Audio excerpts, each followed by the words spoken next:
Hello, grade 12s. Welcome to this lesson. We'll be looking at number patterns revision. And number patterns are around about 20 marks in your paper one final exam. So first we'll look at what you need to know, just recapping some of the concepts that were covered in number patterns. So one, you need to know difference between your arithmetic versus geometric sequence. We know that arithmetic sequence, it has a common difference with which we call d, and then the nth original term is Tn is equal to a plus n minus 1 times d, where our a is equal to the first term, our d, we've defined it, and then our n is the position. And what we know that n is an element of a natural number, meaning that n is either 1, 2, 3, and so on to the position. So n cannot be a decimal, or a negative number, because the position, you can't say you are in class your position number 2.5 or in class your position number negative 10. That is not how we define a position. So that is the arithmetic sequence. And then the geometric, what we have this side, use a different color.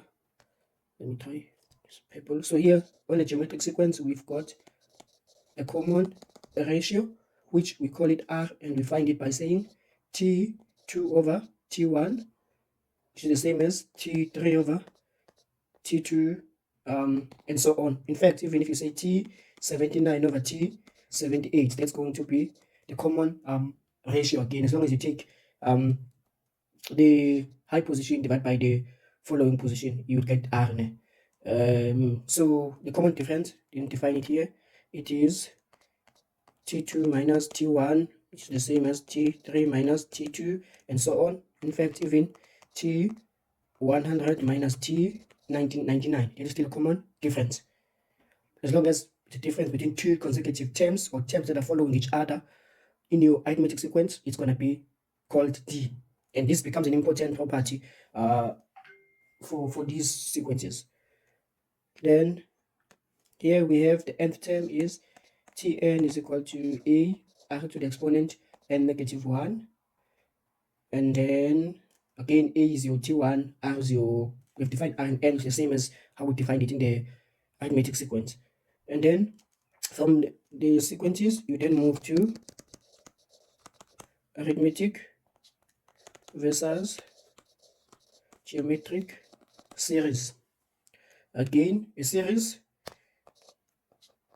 for a series, we're just adding the terms. So you would be having 2, 4, 6, 8 as a sequence, but if it is a series now, we just add the terms. So we still have 2, 4, 6, 8, but we are now adding the terms of a sequence. So you can't really have a series without having a sequence.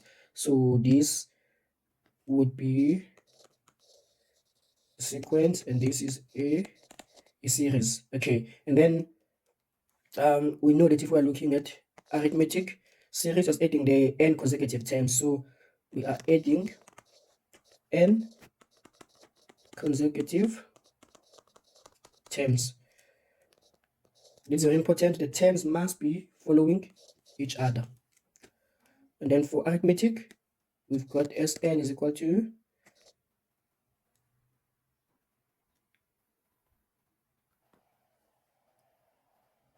n over 2 2a plus n minus 1 times d, or Sn is equal to n over 2, and you'd say the first term plus the last term. Okay, add for a geometric series, we have Sn is equal to a r to the exponent n minus 1 over r minus 1, and we're saying r cannot be equal to negative 1, otherwise, actually positive 1, otherwise you're gonna have undefined in your denominator. Okay, and then your n here is just your number of consecutive terms. And then I also need to know sigma notation. What does sigma notation do? We're just taking what we have, like for example, we have this arithmetic series, and then let's say we have around 100 terms here. See, it's a long list of numbers of terms. So what we do, we use sigma notation to simplify this, and we use this symbol, which is your sigma for sum. Then you're always going to put your tn here, and then here you're going to put your n is equal to start. You're going to put your end here, which means that for this example you would have we're starting at t1, so then n would be 1, and then we're ending at 100 terms, so ending at 100, and then tn is just 2n here. Okay, so this is writing the series in sigma notation, but can be given the series in sigma notation,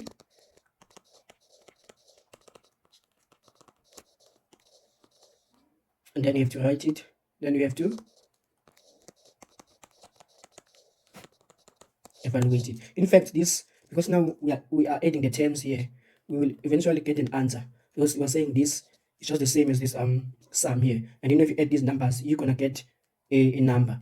So even with this one, we know it's an arithmetic sequence, so it's gonna end up being n over 2, which is 100 over 2. The first term is 2 if we use this formula, and then the last term is gonna be 100 times 2 is gonna be 200. So this is going to be 220, no, 202 times 50. So then you will get that number, that answer. So sigma notation is just a sum written, a series written in a different format. So it's going to always be equal to a certain number. So this comes to these questions where they would say to you, we are given that maybe 2 times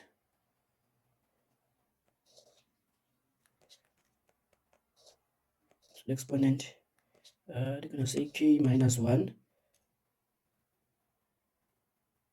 Then they're going to say from k is equal to maybe 0 all the way to 200. And then they're going to say evaluate this. What you do in that case, you need to understand this is you need to reverse now. So you need to expand this by doing it as follows. So you would have 2 times 3 to the exponent of your first k is 0, so it's going to be 0 minus 1, that is your, when k is 0, and then plus, because this sequentiation means that we are adding, we know that we said from this we get that. So after using k is equal to 0, we get the term, but using k equal to 1, so we substitute k is 1, so that's going to be 1 minus 1 plus, this is k equal to 1, then 1k equal to 2 now, which will be 2 times 3 to the exponent, k is 2, and then minus 1. And this goes on and on. We only to expand the first 3 terms, and the last term is 2, the last term, where we have k equal to 200. It's going to be 2 times 3 to the exponent, 200 minus 1.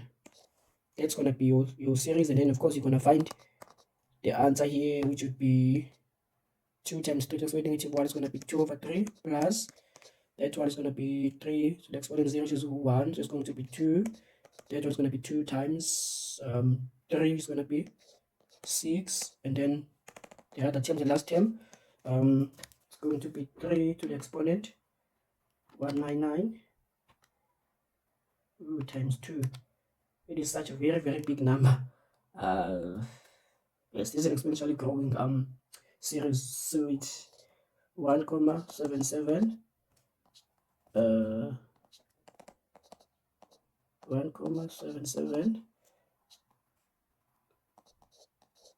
So it has in scientific notation. That's fine. It's not that important. And then once we have this, we now check what kind of a sequence is this, and we know that it is in fact it's going to be your a is going to be 2 over 3. You check is arithmetic or geometric, but most of the time if you see an exponent, it's going to be a geometric, because it got that exponent. Your k is an exponent, so yes, it's going to have an r here, which you would find as T2 over T1, which would be 2 divided by 2 over 3, which is going to be 2 times 3 over 2, which is going to be 3. And then you know that this is a multiplication, so it's a series, so you need to use this formula. We now have A, we have R, we need N. How do we find N? It's going to be very tempting to say that N is equal to 200. That is not true. You don't find N like that when you're given the sigma notation, but you say N is equal to the top number minus the bottom number, which is in this case, top is 200 minus bottom is 0. 0, or say top minus bottom plus 1. Plus 1, so plus 1, we're going to get 201 terms. So you see, if you said there are 200 terms, you would be wrong because it's 201. We're starting at 0, not at 1. So always use this formula to get your N when you're using the sigma notation. Use this formula. You will never go wrong if you use it. And then once you have this, you then go to substitute here. So then you want your S of 201, your A is 2 over 3, your R is 3 to the exponent 201 minus 1 over 3 minus 1. Then you get an answer. Even if this was a arithmetic series, which you normally see it maybe being, it would be something like summation from k equal to 0 to maybe 200, and then maybe it would be 2k plus 1. It won't have an exponent. But when you see an exponent, your first check is to check if it is a geometric series. Okay, that's that.